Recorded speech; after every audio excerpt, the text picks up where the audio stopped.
बिस्मिल्लाहिर्रहमानिर्रहीम। Bottom line में खुशामदीद। मैं हूँ चौधरी मोहम्मद फराज। नाजरीन, कल हमने एक बड़ी सैर हासिल बहस की पाकिस्तान की सियासत के ऊपर। अपने पार्टिसिपेंट से हमने पूछा, उनसे जानने की कोशिश की कि पाकिस्तान की सियासत किस डायरेक्शन में जा रही है, क्या होने वाला है। हुकूमत का एक मौक़िफ़ है, मुफाहमत करना चाहते हैं, मुफाहमत की बात आ रही है, हाईएस्ट लेवल से आ रही है। प्राइम मिनिस्टर साहब बारहा कह चुके हैं कि डायलॉग होना चाहिए। अपोजिशन की तरफ से मिक्स्ड किस्म का रिस्पांस आ रहा है। कभी स्ट्रीट मूवमेंट की बात की जाती है और कभी बातचीत की तरफ भी इशारा दिया जाता है। जो स्टेटमेंट एक दिन पॉजिटिव होती है, अगले दिन वो थोड़ी सी सख्त हो जाती है। आज भी इसी गुत्थी को सुलझाने की कोशिश करेंगे और अपने पार्टिसिपेंट से इसके ऊपर तफसील से बात करेंगे, एक नतीजा निकालने की कोशिश करेंगे या एटलीस्ट एक डायरेक्शन पकड़ने की कोशिश करेंगे कि आखिर पाकिस्तान की सियासत किस सिमत में जाने वाली है, मज़ाहमत होगी या मुफाहमत होगी। आज के प्रोग्राम में हमें ज्वाइन किया है एजाज़ सैयद साहब ने, तज्ज़ियाकार हैं और सीनियर सहाफ़ी हैं। उनके साथ सायरा बानो साहिबा हैं, तर्जुमान हैं GDA की।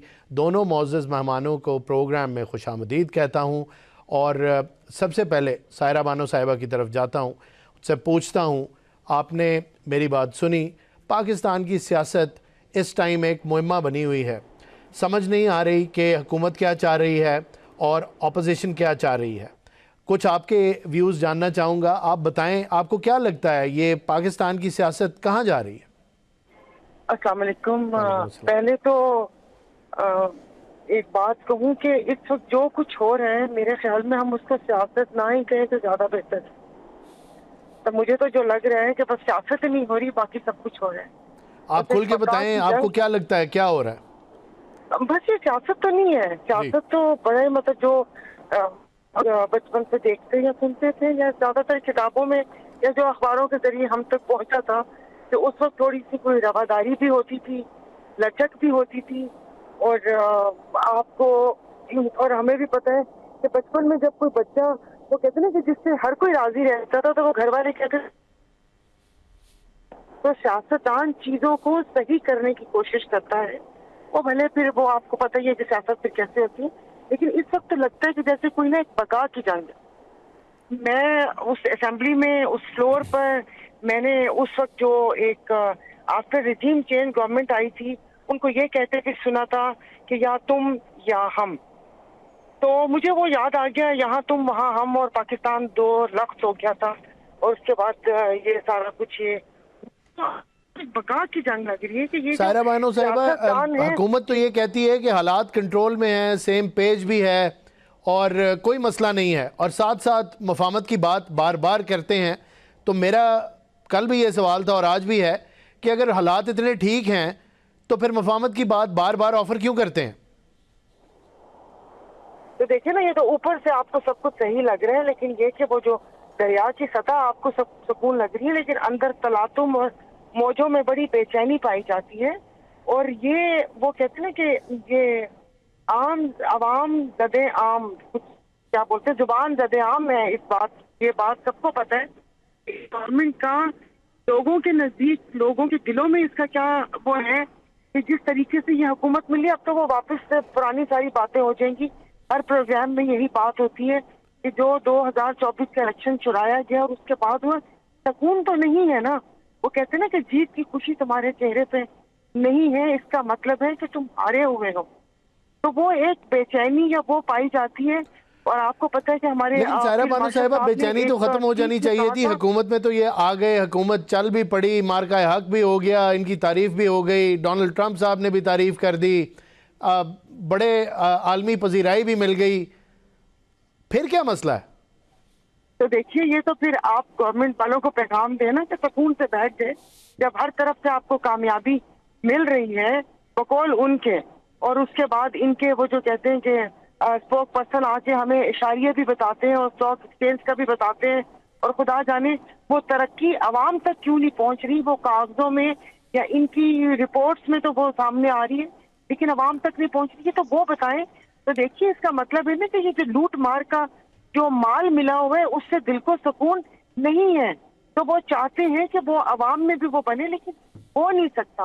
उसके जी लिए सायरा बानो अब ये साहिबा, बात करते हैं एजाज मुफाहमत सैयद की, साहब की तरफ ऊपर से चलेंगे। तो बात करते हैं। जी, आप हमारे साथ ही रहें, आपकी तरफ आते हैं। एजाज सैयद साहब को शो में वेलकम कहेंगे और यही सवाल उनसे भी पूछेंगे कि अगर सब कुछ अच्छा है और हुकूमत बिल्कुल ठीक चल रही है, सेम पेज भी कायम है और इंटरनेशनल स्टेज के ऊपर भी बड़ी पजीराई मिली इस हुकूमत को, तो फिर बार बार मुज़ाकरात की ऑफ़र क्यों करते हैं एजाज साहब? फराज, पहली बात तो यह है कि जो आप बार बार एक जिक्र कर रहे हैं कि जी हुकूमत को पजीराई मिली, हुकूमत को मेरा नहीं ख्याल कि कोई पजीराई मिली है। फील्ड मार्शल जलाल मुनीर को पजीराई मिली है और वो हम सब के सामने है। उनकी ट्रंप साहब ने बड़ी तारीफें की हैं, फौज की तारीफें की हैं।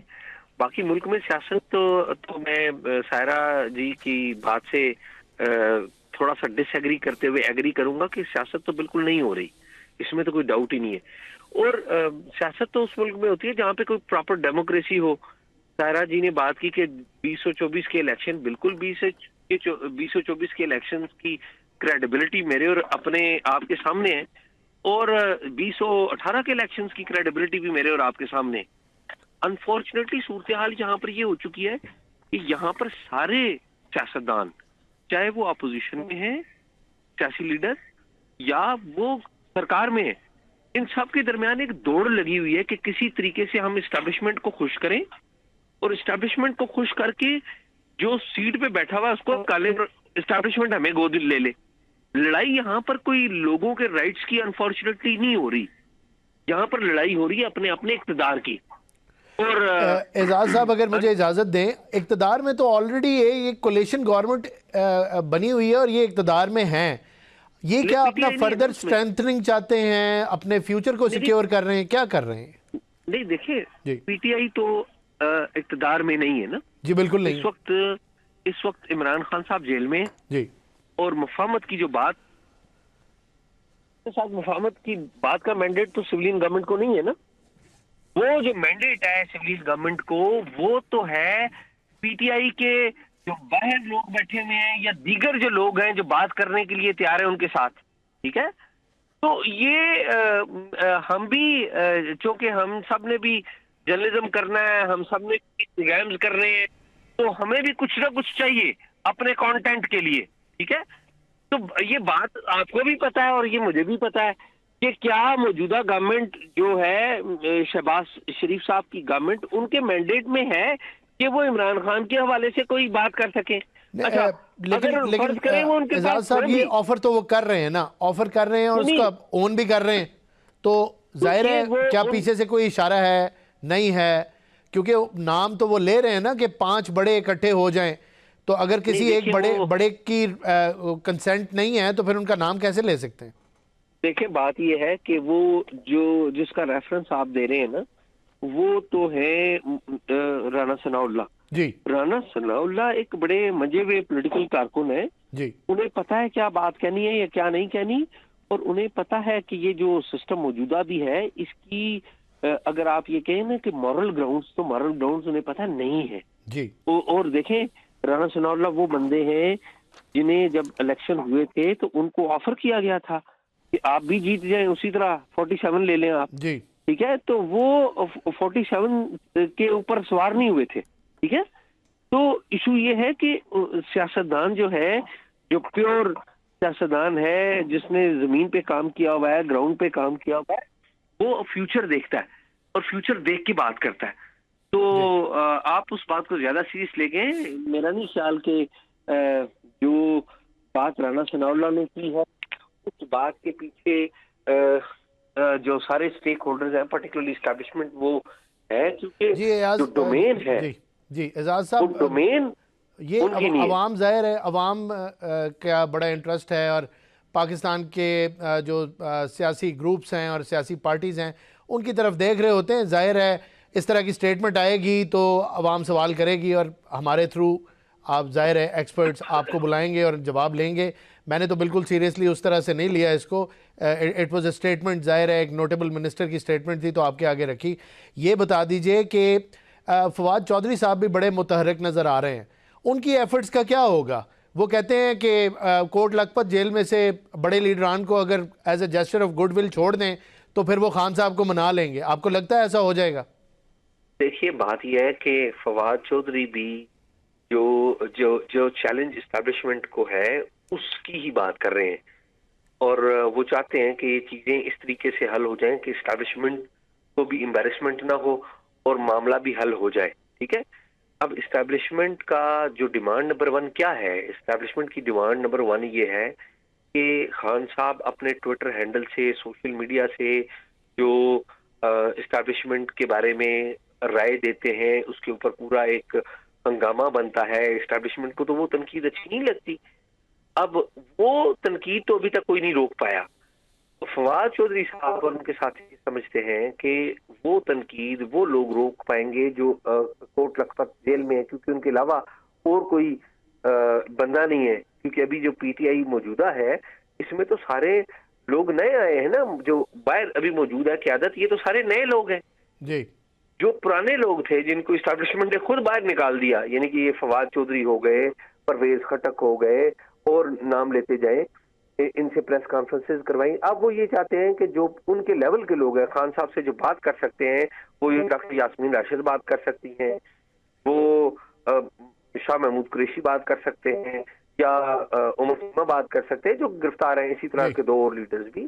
तो मेरा नहीं ख्याल कि मामला तब भी हल होगा, क्योंकि अगेन ये बात तो इस्टेब्लिशमेंट पहले से कहती आ रही है खान साहब को, मुख्तलिफ जो इस्टेब्लिशमेंट के लोग हैं कि आप छोड़ दें ये काम, ये ना करें, फौज के ऊपर और उसके इदारों के ऊपर तनकीद ना करें। क्या वो रुके? खान साहब नहीं रुके। ठीक है, तो ये खान साहब क्या कहते हैं? अच्छा, अब खान साहब जो कहते हैं वो भी बड़ा दिलचस्प है। खान साहब कहते हैं वो कहते हैं कि इन तमाम जमातों के साथ मैं बैठने के लिए तैयार नहीं हूँ, मैं सिर्फ एक बंदे के साथ बैठने के लिए तैयार हूँ और उसी के साथ बात करूंगा, यानी कि मुझे गोद ले ले। ठीक है, तो ये अनफॉर्चुनेट है इस मुल्क में। I totally agree with Saira ji कि सियासत नहीं हो रही इस मुल्क में, जमहूरियत नहीं भाई। सियासत तो होती है जब जमहूरियत होती है।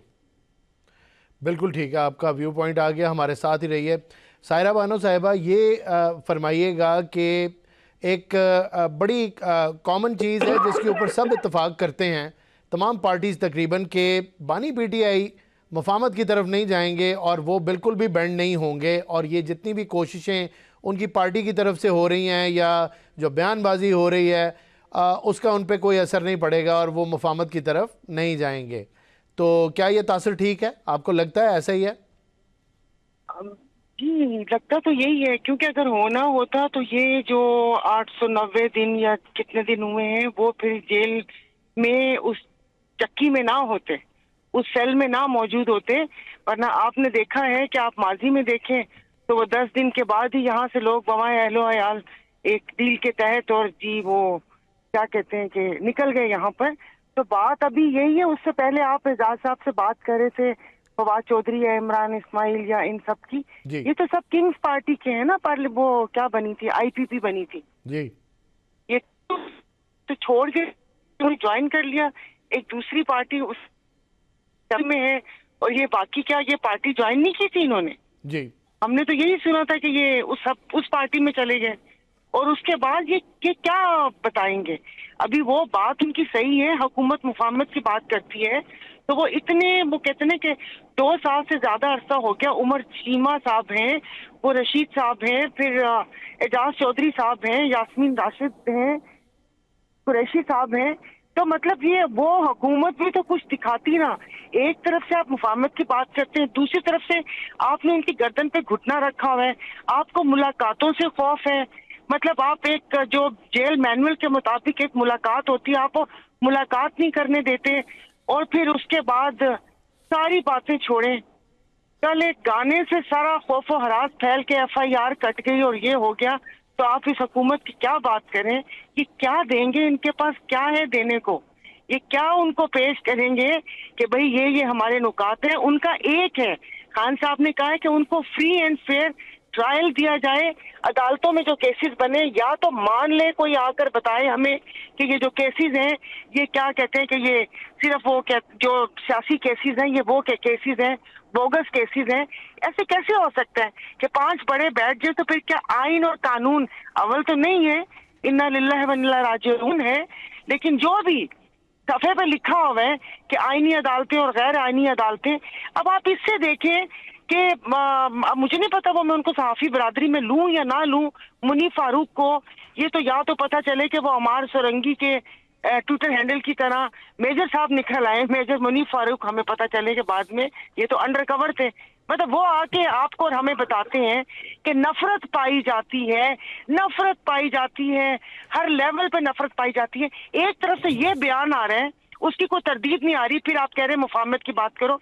मुफाहमत क्या करेंगे कि ये जो बाकी बचे खुचे पीटीआई के इधर उधर से खंबे पकड़े हुए, इनको या माइनस कर दो, माइनस नहीं होता कहीं भी। तो ये मुझे नहीं समझ आती, हुकूमत ये टाइम गेन करना चाह रही है, जहाँ की स्ट्रीट मूवमेंट की बात आती है या वो इनकलाब की बात करते हैं, ये एकदम से मुफाहमत की बात करते हैं कि आए हमसे बैठे और बात करें। ये बताएं कि इनकलाब, मैंने काफ़ी पीटीआई के दोस्तों का इंटरव्यू भी किया, उनसे बात भी की, उनका यही कहना है कि जी अगर हमें आप खुल के हम पे पाबंदियां ना लगाएं और हमें पुलिस ना रोके और इस्टेब्लिशमेंट ना रोके, तो फिर आप देखें हम कितने बंदे जमा करते हैं। तो मैंने उनसे सवाल किया कि क्या आपका इनकलाब जो है वो इतनी सख्ती भी बर्दाश्त नहीं कर सकता, वो डिपेंडेंट है हुकूमत की इजाज़त पे? तो इसका मुझे कोई खातिर खा जवाब नहीं मिला। आपको क्या लगता है इनका इनकलाब जो है वो हुकूमत की इजाज़त पे डिपेंडेंट है? इनकी खवातीन जेल में, सब जेल में लोगों पे डंडे बरसाए गए, घर की चार दीवारी का तकद्दुस पामाल हुआ, 26 नवंबर को गोलियां चली, जिसको कोई मान ही नहीं रहा। हम तो बेवकूफ हैं, चुगद हैं हम लोग कि हमें पता नहीं है। इतनी सख्तियां तो सह ली। अब जाहिर है कि जो वो बच्चे हैं, अब आपको याद होगा कि 500 रुपए और माँ की 41 कॉलें, जिस उस शहीद की जेब में से मोबाइल निकला, तो लोग क्या करें? जिस वक्त रियासत ही आंखें फेर के कठोर सुतेली माँ बनी हुई है,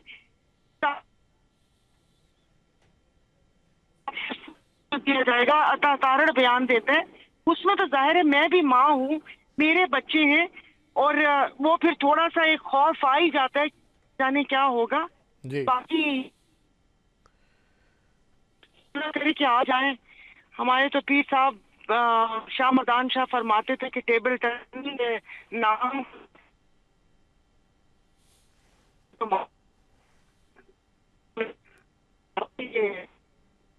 समझ कैसे है। जी, हमारे साथ ही रहिएगा। एजाज सैयद साहब ये फरमाएं। एक हेलो जी जी जी बताएं प्लीज। कंधे बोझ से में, मेरे एक कंधे पे मुल्क के वसी तर की लाश है, दूसरे कंधे पे मैंने एक वजन उठाया हुआ और मैं हर है कि मैं मुहब्बे वतन हूँ। अगर एक लफ्ज़ कर दिया तो वो कहते हैं कि हमारी तो जो। सायरा बानो साहिबा रिपीट कीजिएगा। जी, एजाज सैयद साहब सुन सकते हैं हमें? जी मैं सुन रहा हूँ आपको। जी ये फरमाएं, आपने सायरा बानो साहिबा की बात सुनी, ये बताएं कि मुशाहिद हुसैन सैयद साहब ने एक प्रोग्राम में फरमाया कि बानी पीटीआई की डील 2024 में तकरीबन फाइनल हो गई थी और बस उनके बाहर आने की तारीख भी डिक्लेयर कर दी गई थी, लेकिन बाद में वो सारी चीज़ जो थी वो पीटीआई की उनकी लीडरशिप का उन्होंने इशारा दिया, किसी का नाम नहीं लिया, कहा कि नादान कुछ दोस्त थे उनकी वजह से वो मामला खटाई में पड़ गया, क्योंकि वो एजिटेशन की तरफ चीज़ चली गई। और अब फिर उन्होंने प्रेडिक्ट किया है कि 2026 वो साल है जिसमें बानी पीटीआई के साथ डील हो जाएगी और बाहर आ जाएंगे। आपका क्या ख्याल है, किस किस्म की डील की तरफ इशारा कर रहे हैं, क्या होने वाला है? देखें, बात यह है कि पाकिस्तान की जो हिस्ट्री है ना, में डीलें होती रही है। डीलें होना कोई अनहोनी बात नहीं है, ठीक है, ये पाकिस्तान की हिस्ट्री है।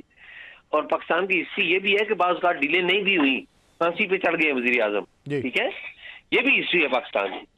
इशू ये है कि जो उन्होंने कहा मुशाहिद हुसैन सैयद साहब ने, वो उन्होंने जो बात कही, तो पहले तो ये बात डिटरमिन करें ना कि 26 की कॉल किसने दी थी। 26 की कॉल खुद खान साहब ने दी थी। सब लोगों ने उन्हें मना किया था कि ना कॉल दें, हमारी बात हो चुकी है। तो 26 की कॉल तो उन्होंने दी थी खुद। अब मसला ये है कि ये कोई भी बंदा, कोई भी सियासतदान जो थोड़ा बहुत आजकल इक़्तिदार में नहीं है, वो खान साहब का नाम लेके उस पर तनकीद करने के लिए बिल्कुल तैयार नहीं है। अच्छा, और वो फौज और इस्टेब्लिशमेंट का नाम लेके उन पर भी तनकीद करने के लिए तैयार नहीं है। दोनों घर रखते हैं ये कि हमने यजीद को भी खुश करना है और हुसैन के साथ भी रहना है, यानी कि पिंडी को भी खुश करना है और बाकी जगहों पे भी रहना है। तो अनफॉर्चुनेटली ये जो पॉलिटिक्स नहीं हो रही, ना इस मुल्क में जमहूरियत है, अनफॉर्चुनेट। और खान साहब जो आज इस मुकाम पर पहुंचे हैं, ये पॉलिसियां किसकी थी?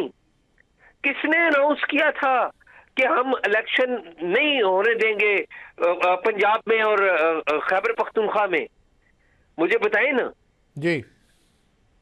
तो अनफॉर्चुनेट है। देखें, अब कोई जो एस्टेब्लिशमेंट काम कर रही है वो भी मेरे और आपके सामने है। जो जिस तरीके से अभी जो बातें हुई हैं, जिस तरीके से ओपनली, जिसे कहते हैं ना कि इंस्टीट्यूशनल टेक ओवर हो चुका हुआ है, आप मुझे बताएं कौन से सियासतदान है जो बात कर रहे हैं इसके ऊपर? अनफॉर्चुनेटली नोबडी, क्योंकि सबको डर है कि कहीं डाला हमें ना उठा के ले जाए। सियासत तो करना ये चाहते भी नहीं है अनफॉर्चुनेटली। ये सिर्फ इक़्तिदार के मजे लेना चाहते हैं। अपोजिशन में हो तो वो बात करेंगे जो पिंडी को भी बुरी ना लगे और इनकी पॉपुलैरिटी भी कंप्रोमाइज ना हो। और रियलिटी ये है कि पाकिस्तान को इस वक्त एक बड़े माशी बहरान का सामना है। रियलिटी ये है कि इस वक्त पाकिस्तान के 2 सूबों में जंग हो रही है। ये एक लार्जर पिक्चर है। रियलिटी ये है कि आपके मुल्क के ऊपर एक बड़ी आलमी ताकत जो है वो नजर बनाकर रखी हुई है। आपके पड़ोस में एक बड़ी आलमी ताकत रहती है चीन, आपकी दूसरे पड़ोस में अफगानिस्तान है जहां पे मामला अभी सेटल नहीं हुआ आपके साथ, इंडिया से भी सेटल नहीं हुआ। जी, इस सारे खेल में, सारे मंजरनामे में इस्टेब्लिशमेंट जो चीजें हैं वो अपने हक में यूज कर रही है। और अनफॉर्चुनेटली नहीं, लेकिन पॉलिटिकल स्टेबिलिटी अचीव करने के लिए एजाज साहब, क्या पार्टीज के ऊपर जाहिर है कि अगर इन्होंने पाकिस्तान को रूल करना है तो उनको इस चीज़ को भी मद्देनज़र तो रखना चाहिए और रखना पड़ेगा मेरे ख्याल में कि अगर ये एक नेशनल कंसेंसस डेवलप नहीं होता, या आपका इतना बड़ा एक सर पे तलवार आपके लटक रही है, कितनी बड़ी पॉलिटिकल पार्टी के जो हेड हैं उनके साथ मुज़ाकरात की बात भी कर रहे हैं लेकिन कर भी नहीं रहे, और जैसे आपने मंजरकशी की और अपनी राय दी कि बस दोनों ही किश्तियों के सवार रहना चाहते हैं, तो इस तरह मामला कैसे हल होगा? कहाँ जाती देख रहे हैं आप सिचुएशन? देखिए, मामला तो हल, देखिए ना, एक है मामला हल करने का आपका और मेरा पर्सपेक्टिव, जो हम लोगों के लेंस से देख रहे हैं कि जी लोगों में बड़ी एंग्जाइटी, और है एंग्जाइटी, इसमें कोई शक नहीं है कि एंग्जाइटी नहीं है। लेकिन एक है पावर का लेंस। पावर क्या देख रही है? पावर देख रही है, पावर के सामने सारे के सारे सियासतदान झुके हुए हैं, आगे बढ़ बढ़ के जूते पॉलिश कर रहे हैं, चाहे वो अपोजिशन में है चाहे वो गवर्नमेंट में है। आप मुझे बताएं ना, अपोजिशन ने कितना बड़ा चैलेंज दे दिया जो इस्टेब्लिशमेंट है उसको। सारे के सारे तो तारीफों के लिए लाइन में लगा खड़े हुए हैं। ये मैं अगर कोई गलत कह रहा हूं तो प्लीज मुझे बताएं। नहीं एजाज साहब, यही बात तो इमरान खान साहब ने भी की थी जब उनको उनके आउस्टर से पहले उन्होंने बाकायदा टीवी के ऊपर बैठ के एक खिताब किया और उसके अंदर उन्होंने कहा कि मेरे साथ बैठ के इस्टेब्लिशमेंट बात करे, नाम भी लिया कि इस्टेब्लिशमेंट बैठ के बात करे। तो फिर फर्क कहाँ पे हुआ? जब वो वजीर आजम थे वो भी यही बात कर रहे थे। ये है जी, इस्टेब्लिशमेंट की जो पावरफुल या फैसला साज शख्सियत है वो, या शख्सियात हैं, वो खान साहब पे ट्रस्ट करने के लिए तैयार नहीं है और खान साहब के ऊपर गारंटी देने के लिए भी कोई तैयार नहीं है। नाज़रीन, यहाँ वक्त हुआ है ब्रेक का, कहीं मत जाइएगा। ब्रेक के बाद वापस आते हैं और गुफ्तगू का सिलसिला जारी रखते हैं।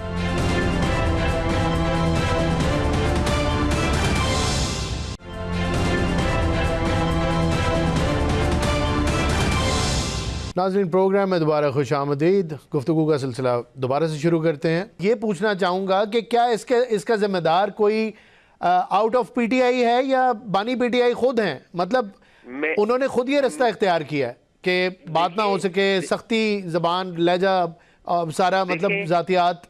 जितनी सख्ती खान साहब पॉलिटिकली करना चाहते हैं या अपने नैरेटिव में सख्ती जो करना चाहते हैं वो कर रहे हैं ना जी। और उसके जवाब में जो बंदा उनकी सख्ती को फॉलो करता है वो खुद शिकार हो जाता है, वो खुद जेल में चला जाता है। ये भी मैं और आप देख रहे हैं ना, ये सारी बातें।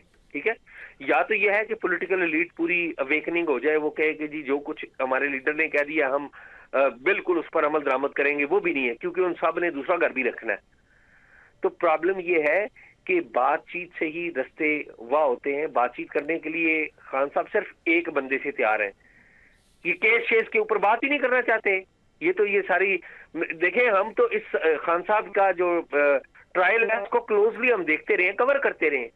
खान साहब ट्रायल में शुरू में क्या बातें करें, मेरी एक बंदे से मुलाकात करा दें, एक बंदे से मुलाकात करा दें, वो जवाब नहीं आया। ये बताएं कि वो कितना जस्टिफाइबल होगा, इसको ओपनली एक्सेप्ट करना गवर्नमेंट ऑफ पाकिस्तान के लिए कितना जस्टिफाइबल होगा। जाहिर है ये कुछ मामलात ऐसे हैं, आप जो इशारा कर रहे हैं, कुछ मामलात ऐसे हैं इस मुल्क के अंदर जो हमेशा से हम देख रहे हैं जिस तरह चल रहे हैं। और लेकिन ये क्या आप अपने हमसायों को, पूरी दुनिया को क्या एग्जाम्पल सेट करेंगे अगर ओपनली ये हुकूमत ये मान ले कि ठीक है एक बंदे से आपकी बात करवा देते हैं, बतौर पाकिस्तानी हम कैसे लगेंगे ये करते हुए? नहीं, किससे बात करवा देते हैं? मैं प्लीज जी मैं गुजारिश ये कर रहा था, आपने फरमाया कि एक बंदे से खान साहब बात करना चाहते हैं। जाहिर है इशारा उनका chief of the army staff की तरफ है, जाहिर है वो खुल के ये बात करते हैं। मैं पूछ ये रहा हूँ कि पाकिस्तान की एक इंटरनेशनल स्टैंडिंग भी है, हम अपने हमसायों और बाकी दुनिया के आगे कैसे लगेंगे अगर हुकूमत ये बात डायरेक्टली मान ले और कहे हाँ आप ठीक कह रहे हैं, एक बंदे से आपकी बात करवा देते हैं, कैन पाकिस्तान डू इट? कैसा लगेगा पाकिस्तान ये करता हुआ? पहली बात ये बिटर रियलिटी है कि क्या गवर्नमेंट किसी को राजी कर सकती है किसी के साथ बैठने के लिए? पहले गवर्नमेंट का भी तो मैंडेट देख लें, उनकी कितनी इख्तियारात हैं, कितनी पावर है। पहली बात तो ये। दूसरी बात, जो आपने इंटरनेशनल स्टैंडिंग की है, आप भी दुनिया में ट्रैवल करते रहे होंगे, हम भी को थोड़ा बहुत ट्रैवल करते हैं, मैं फॉरेन अफेयर्स को कवर करता हूँ, ठीक है। पूरी दुनिया में पता है कि आपको डेमोक्रेटिक स्टेट नहीं है, आप एक अथॉरिटेरियन स्टेट बन चुके हुए। जी, लेकिन खुद से ये मानना और इशारा देना तो कुछ मुश्किल नहीं होगा एजाज साहब, हम खुद ये इशारा दे दें। पता है नहीं भाई, सारी दुनिया को पता है, इशारा क्या दे दें? सारी दुनिया को पता है कि इलेक्शन किस तरह हुए, सारी दुनिया को पता है कि ये सब कुछ क्या हो रहा है। मतलब आप कह रहे हैं कि हम खुद मान जाएं इस बात को, ओपनली ओपन कर दें। देखिए बात ये है कि आप ना ओपन कर लें तो क्या हुआ, ओपन कर लें तो क्या हो गया? नहीं, लेकिन यहाँ एजाज साहब ये भी तो थोड़ा सा ये बता दीजिएगा, ये भी तो बात है, पॉलिटिकल पार्टीज ने आपस में डायलॉग में एंगेज तो होना है। पाकिस्तान की रियलिटी खाली पीटीआई तो नहीं, बाकी पॉलिटिकल पार्टीज भी हैं, और बानी पीटीआई का ये मौक़िफ़ कि बस ना असम्बली में तो ना अपोजिशन में, ना इक़्तिदार में तो ना जब ये अपोजिशन में हो तो कभी बात हो ही नहीं सकती इनसे, ये रवैया ठीक है? जो एजाज साहब से सवाल करते थे जी, उस पर मुझे हंसी आ रही थी कि वो हिलरी क्लिंटन का बयान है जिसमें उन्होंने पाकिस्तान को एज ए एग्जाम्पल बताया है कि डीप स्टेट, जी वो डीप स्टेट आपको भी पता है कि उसका क्या मतलब है, तो फिर आप कह रहे हैं कि दुनिया को नहीं पता, तो मुझे हंसी आ रही है। जी मैंने बिल्कुल ये नहीं कहा कि जी मैंने ये बिल्कुल नहीं कहा कि दुनिया को नहीं पता, मेरा मौक़िफ़ ये था। आपने कहा दुनिया को क्या लगेगा जब सब सारी दुनिया को पता है। देखिए ठीक है, दुनिया ने तो आपको जो भी कुछ कहना है, अगर वो आपको किसी थर्ड रेट नाम से बुलाएं तो क्या हम भी अपना वही नाम रख के खुद दोहराना शुरू कर दें? हमारी कंपल्शन तो कुछ और है, बीइंग पाकिस्तानी, तो हमने अपने आप को डिफेंड करना तो सकते हैं ना, वो हमारा इंटरनल मैटर है। सायरा बानो साहिबा, हमने इंटरनली तो डिबेट करनी है, हम आपस में तो किसी तरह बात कर सकते हैं इंटरनेशनली। जी प्लीज बताएं। आपने कहा ना, नहीं मैं उसका जवाब दे रही थी, आपने कहा दुनिया को, मैं दुनिया में सारा कुछ पता है। जी जी बिल्कुल, मैं एग्री करता हूँ जी, बिल्कुल पता है मैं शायद आप समझ नहीं सकी, मैं जो बात कर रहा था वो ये है, दुनिया को भले पता हो और दुनिया आपको किसी भी नाम से पुकारे, क्या आप खुद भी वो नाम अपना अडॉप्ट कर लें और ख़ुद भी वो करने लग जाएं? जाहिर है हमने आपस में डिबेट करनी है, हमें इश्यूज़ को हल भी करना है, हमारे पाकिस्तान के अंदर मसाइल भी हैं, लेकिन मेरा मौक़िफ़ ये है कि क्या हमें चाहिए कि जो दुनिया कह रही है वो हम भी कहना शुरू कर दें? बिल्कुल हम राय रख सकते हैं, आप भी राय रख सकती हैं, लेकिन जो दुनिया कह रही है वो हम कहना शुरू कर दें, मेरे ख्याल में मुनासिब तो नहीं लगेगा। वो सही है, बादशाह कपड़े पहन ले, इसमें इतना बुरा मानने की कौन सी बात? नहीं प्लीज आप बिल्कुल बताएं, मैं तो एक चीज ऐड कर रहा था ताकि आप अपना मुफस्सल जवाब दे सकें, प्लीज मैं सुन रहा हूं, आप बताएं। जी मैं कह रही हूँ, मैं इस पर बहस नहीं कर रही कि दुनिया हमें ये समझ रही है और हम भी अपने आप को समझ रहे हैं कि अच्छा यही है। मैं तो आपने कहा ना दुनिया क्या कहेगी, तो मैं उस पे बता रही थी कि दुनिया, तो अब इस चीज का कहीं तो कोई तो हल निकलेगा ना। अगर दुनिया एक नाम से पाकिस्तान को पुकारे या एक आपको एक ओपन सीक्रेट बन जाए कि पाकिस्तान में डेमोक्रेटिक वैल्यूज़ जो हैं वो प्रैक्टिस नहीं होती in true sense of the word, तो हम खुद भी अपने बारे में इंटरनेशनल लेवल पे भी ये बस मान लें और कहना शुरू कर दें कि हाँ आप ठीक कह रहे हैं, तो जाहिर है उस पर तो सुबकी ज़्यादा होगी ना हमारी। ये डिबेट कर रहे थे। मेरा तो ये ख्याल है कि आपकी इज्जत बनेगी कि आप रियलिटी को मानने लग पड़े। ठीक है, स्ट्रगल तो आप कर नहीं रहे। ठीक है, बात ये है कि एवोल्यूशन कैसे आएगा, हम कैसे इवॉल्व करेंगे सियासी तौर पे, हल क्या है हमारे इस मसले का, क्या देखते हैं आप, कैसे हल निकलेगा? देखें, ये जो जिस तरह का हल आप और मैं ढूंढ रहे हैं ना, वैसा हल है नहीं है जी। ठीक है, आपकी नजर में और मेरी नजर में आज खान साहब से मुज़ाकरात करें और बाहर आ जाएं, मसले हल हो जाएंगे, ये ऐसा नहीं है। उससे तो मेरे ख्याल में मसले और बढ़ जाएंगे कुछ पॉलिटिकल पार्टीज के लिए। जो मसले हैं सारी पॉलिटिकल पार्टीज के लिए, सबके लिए मसले हैं। आज भी वो निकलेंगे तो तब भी। क्या खान साहब वाकई चाहते हैं कि मुल्क में इस्टेब्लिशमेंट का रोल खत्म हो? मुझे सवाल का जवाब दें। वो नहीं चाहते। क्या खान साहब चाहते हैं कि वो दोबारा इक़्तिदार में? जी वो चाहते हैं।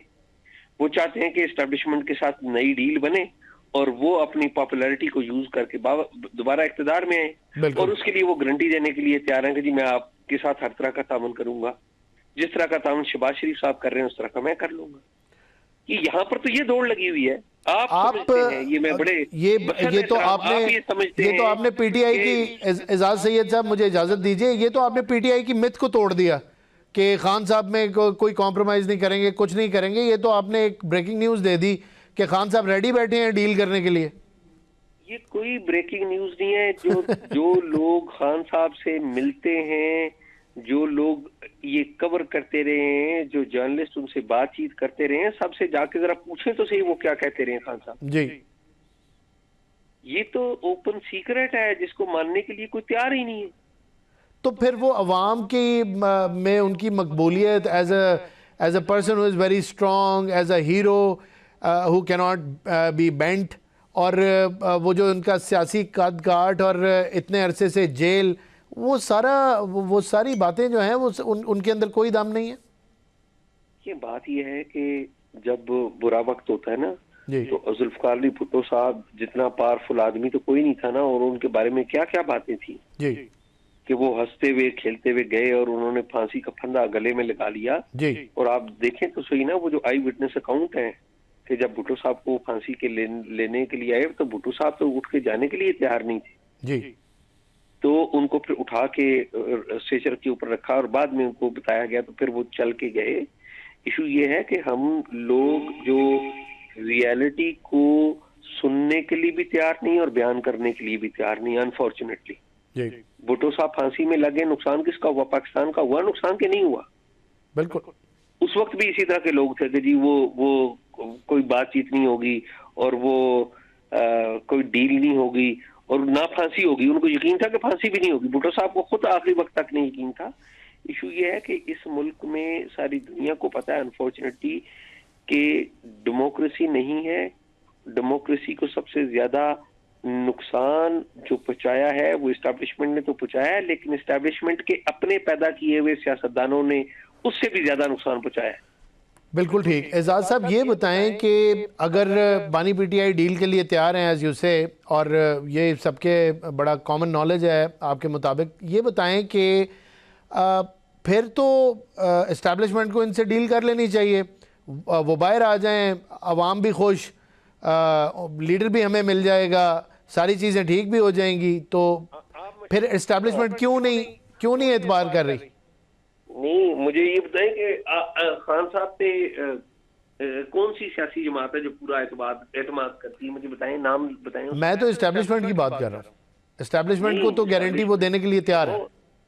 तो कौन देने के लिए तैयार है गारंटी? नहीं, आपने कहा ना कि खान साहब तो रेडी बैठे हैं कि उनसे इस्टेब्लिशमेंट बात करे तो वो इस सियासत की दौड़ में आगे आ जाएं और फिर दोबारा हुकूमत ले लें। तो भाई उसकी गारंटी कौन देगा? मुझे ये बताएं ना। गारंटी तो मैं यही आपसे पूछ रहा हूं कि बानी पीटीआई की गारंटी काफी नहीं है, एस्टेब्लिशमेंट नहीं मानती। नहीं ना, वाह वाह वाह यार, भाई मैं तो मेरे ख्याल में क्या सदके जाऊं आप पे, क्या बात कर रहे हैं? मैं आपसे पूछना चाहता हूं ना, डील होती है, डील कैसे होती है पहले तो ये समझ लेना। हाँ जी। डील दो बंदों के दरमियान होती है तो तीसरा गारंटर बैठता है ना। हाँ जी बिल्कुल। जनाब नवाज शरीफ की और फौज की डील हुई थी ना जी गारंटर को बैठा था ना, सऊदी अरेबिया बैठ गया या कतरी आए थे, यूएई वालों ने भी कोई रोल प्ले किया था ना, बिल्कुल रिकॉर्ड पे है ना, ठीक है।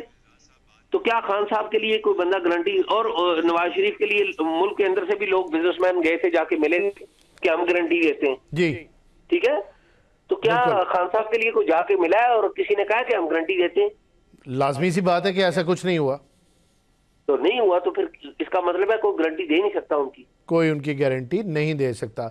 सायरा बानो साहिबा, ये बताएं, आपने एजाज साहब की बात सुनी, क्या ये बात आप इससे एग्री करती हैं कि बानी पीटीआई बिल्कुल तैयार हैं, वापस हुकूमत में आना चाहते हैं, लेकिन उनको गारंटर नहीं मिल रहा?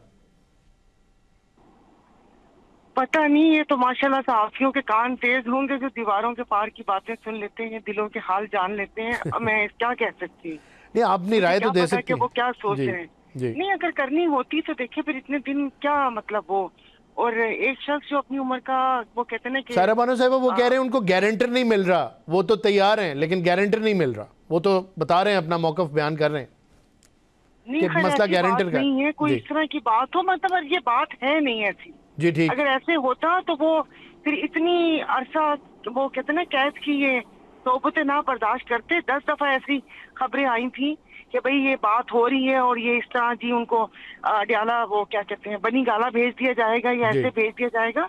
मेरे ख्याल में ऐसी कोई बात है नहीं। और जो इस तमाम सूरत हाल की जो बेनिफिशरी है वो हुकूमत आप बैठी हुई है, वो आपको पता भी है कि ये सारे मिल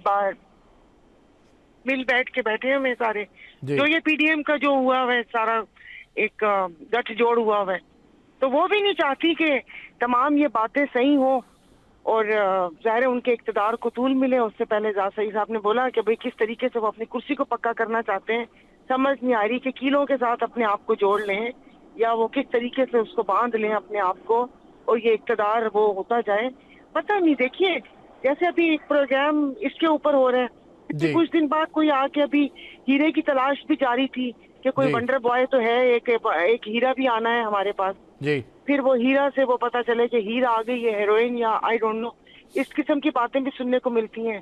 फिर ये आपके और मेरे मनोरंजन के लिए ये तमाम इश्यूज उठाए जाते हैं। बीच में सूबों का इशू आ गया, ये हीरे का इशू आ गया, उसके बाद जी अभी एक कौमी हुकूमत की बात चल रही है कि अब जी एक जो 28वीं तरमीम है उसमें कुछ चीजों को और फाइनलाइज करके एक कौमी किस्म की हुकूमत बनेगी। इसका तो देखें हमारे वो बहुत पहले बात हुई थी और आगे भी आप देखिएगा कि जो हालात जा रहे हैं आपको ढूंढने से अपोजिशन भी नहीं मिलेगी जी।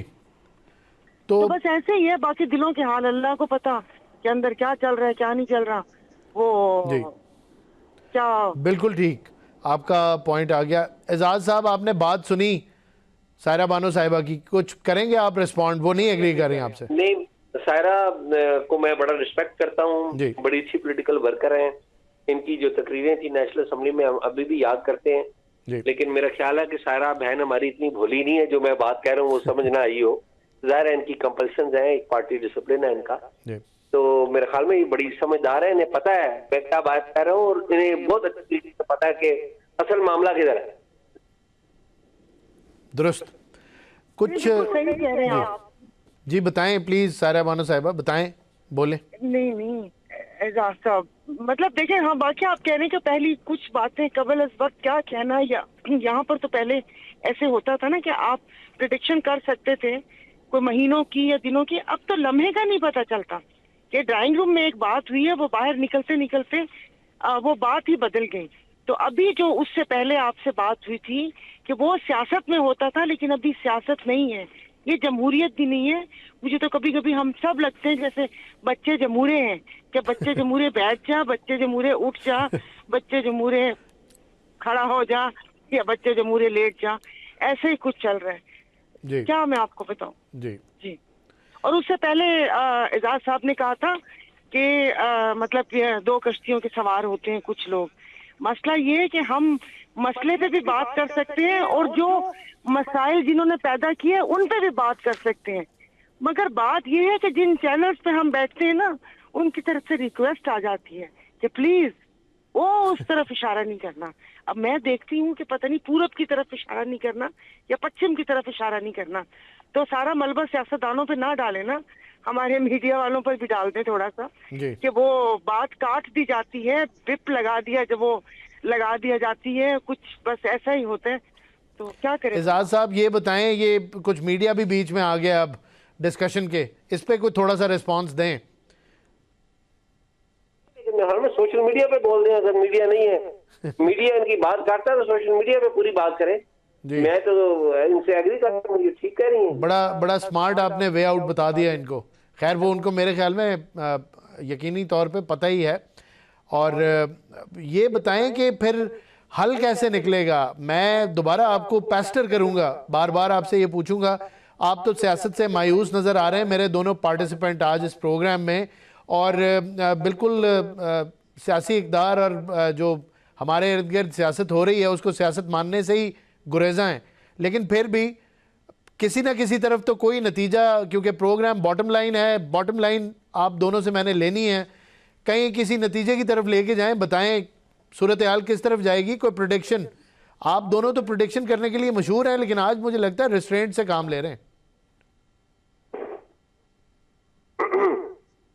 एजाज साहब मुझसे जवाब मांग रहे हैं? जी आपसे मांग रहा हूँ एजाज साहब, आपसे मांग रहा हूँ। बात यह है कि मैंने तो आपको एक बुनियादी बात कही कि इस मुल्क में जमहूरियत नहीं है। ये आपको पार्लियामेंट जो नजर आ रही है, इस पार्लियामेंट की हैसियत सॉरी टू से जिस तरह से आईनी तरामीम यहाँ पर पास हुई हैं, रबर स्टंप जैसी हैसियत रह गई है इस पार्लियामेंट की। तो आप मसला क्या बयान कर रहे हैं और हल किससे पूछ रहे हैं? आपका मसला तो हमारे सामने। आप कहते हैं इमरान खान बाहर निकल आइए, आपका मसला है जी। मेरा मसला ये है कि इस मुल्क में इमरान खान निकल भी है तो तब भी जमहूरियत नहीं है। जमहूरियत नहीं है, बिल्कुल। तो आप तो इमरान खान को जमहूरियत करार दे रहे हैं, मैं खान साहब को जमहूरियत करार नहीं दे रहा। जी उनमें और अप्रोच में आपके मुताबिक बाकियों में कोई फर्क नहीं है, सब एक ही कुर्सी के पीछे एक ही दर को खटखटा रहे हैं और एक ही डायरेक्शन में जा रहे हैं। अनफॉर्चुनेटली जी अनफॉर्चुनेटली बिल्कुल ठीक। सायरा साहिबा आप की तरफ आऊँगा, क्लोजिंग का टाइम भी आ रहा है, कुछ रिस्पॉन्ड इस पे कर दें, अपने क्लोजिंग रिमार्क्स हमें दें, अपनी प्रोडिक्शन आप बताएं प्लीज़। नहीं इनकी एजाज साहब ने सही बोला है कि कुछ ये तमाम चीजें हो भी गई तो इस मुल्क को, वो कहते हैं ना कि इस वक्त तो हालत ये है कि हर इदारे को तेजाब से गुसल की जरूरत है। और ये कि खान साहब आ गए या सारा कुछ हो गया, वो तब भी नहीं सही होने का। ये बिल्कुल सही कह रहे हैं। ये पता नहीं कि कैसे असरे नो तरतीब दिया जाएगा तमाम चीजों को। बस ऐसे ही है कि नहीं वो हो सकता। उससे पहले मैंने आपको कहा था कि हमारे पीर साहब शाह मर्दान शाह साहब ने फरमाया था कि टेबल टर्निंग को पाकिस्तान में इनकलाब का नाम दिया जाता है। वो एक डायलॉग भी है ना कि आप हमारी साइड हैं तो हमारे हैं, हमारी साइड नहीं है तो दुश्मन है, बात खत्म। यहाँ पर ये वाला खेल चल रहा है, इसके अलावा और कुछ नहीं है। एजाज सैयद साहब और सायरा बानो साहिबा, प्रोग्राम में शिरकत करने का शुक्रिया। आपने अपनी आरा से हमें नवाजा और बड़ी सैर हासिल एक गुफ्तगू रही। इसके साथ ही प्रोग्राम का वक्त ख़त्म होता है, हमें इजाज़त दीजिए। अल्लाह हाफ़िज़।